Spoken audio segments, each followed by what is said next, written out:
Direct News TV. Biden, Trudeau celebrate inseparable U.S.-Canada relations.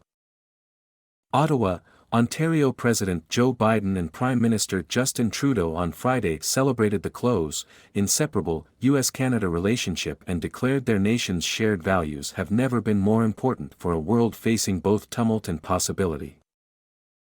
Biden, making his first visit to Canada as president, said the U.S. is lucky to have Canada as its neighbor as both countries grapple with the rapidly changing global economy, climate change, war in Europe and more.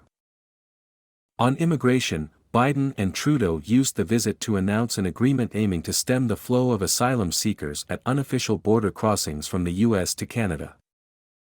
The accord eliminates a loophole under existing rules and will allow both countries to turn away asylum seekers at their borders at the same time. However, Canada announced that 15,000 migrants from the Western Hemisphere will be given official slots to apply to enter the country.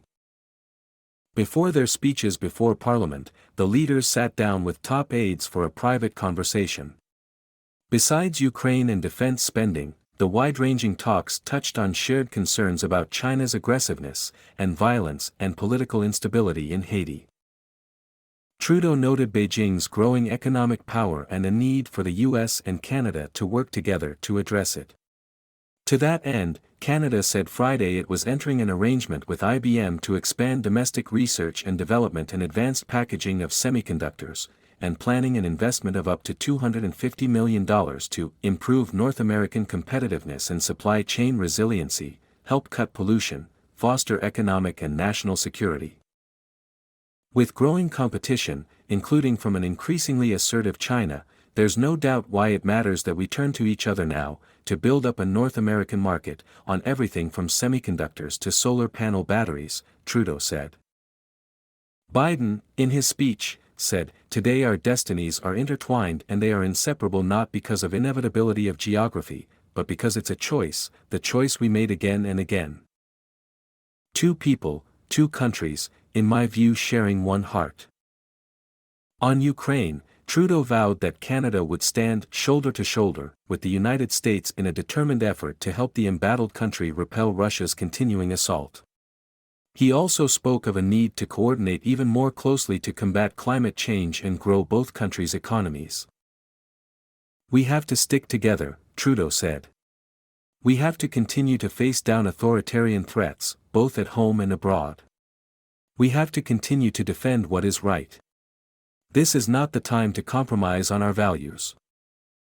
In the balcony, Canadians Michael Kovrig and Michael Spavor, arrested in China in 2018, were on hand for the speeches in Parliament. The two were taken into custody shortly after Canada arrested Meng Wanzhou, the technology company Huawei's chief financial officer and the daughter of the company's founder, on a U.S. extradition request. The Canadians were held for more than 2 years in China before the Biden and Trudeau governments managed to win their release. Kovrig is a former diplomat, Spavor a businessman.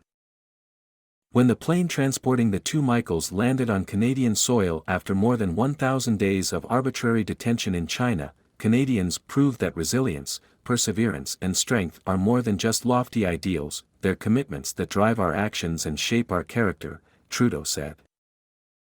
Regarding Haiti, Canada is being nudged by the U.S. and other allies to lead an international mission there to deal with the ongoing humanitarian and security crisis. Canada announced on Friday $100 million, $72.7 million U.S., in new aid for support and equipment for the Haitian National Police. Haitian Prime Minister Ariel Henry and the country's Council of Ministers sent an urgent appeal last October calling for the immediate deployment of a specialized armed force in sufficient quantity to stop the crisis caused partly by the criminal actions of armed gangs. But more than 5 months later, no countries have stepped forward. Canada's top military official has suggested the country doesn't have the capacity. Friday's meetings also included discussion of defense spending, an issue that's in the spotlight after the U.S. shot down a Chinese spy balloon that traversed part of Canada and the continental U.S. last month.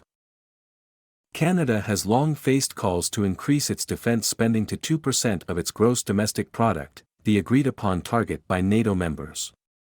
Ottawa spends about 1.2% now. Canada and the United States share responsibility and a commitment to make sure NATO can deter any threat and defend against any aggression from anyone, Biden said. That's the bedrock of the security of both our nations. The Trudeau government also announced plans for a $7.3 billion project to upgrade and build infrastructure to support the arrival of a new fleet of F-35 fighter jets. My name is Kingsley. Please like, share, subscribe and hit that notification bell so you can be the first to be notified whenever we post. You won't regret it.